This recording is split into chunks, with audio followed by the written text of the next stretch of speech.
So how did it start? Well, first of all, I always had this urge to record what I saw around me, but as a child, owning a professional camera was impossible.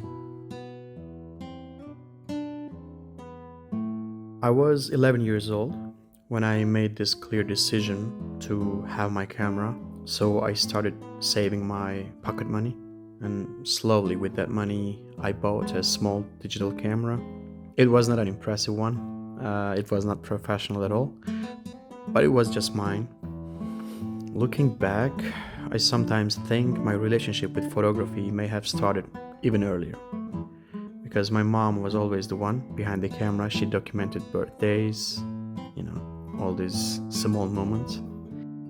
Maybe being constantly photographed made me aware, even as a child, that moments disappear so quickly, and these images may hold them. In 2006, photography literally stopped being something around me, and it became something I personally chose.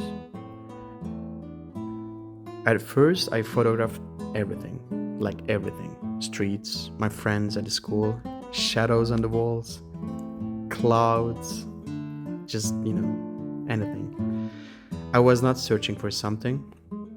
I was not thinking about a style. I was not, trying to find some rules.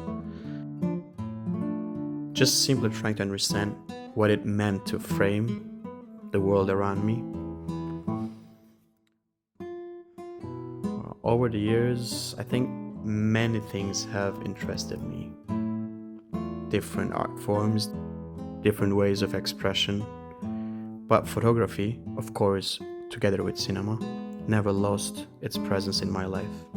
It just stayed.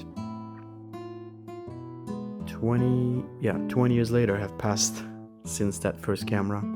More than 700,000 photographs. Yeah, it's a lot.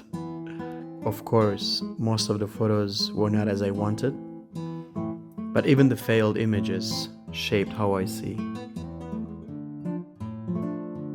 Most of the time, it is also how you see outside of the frame.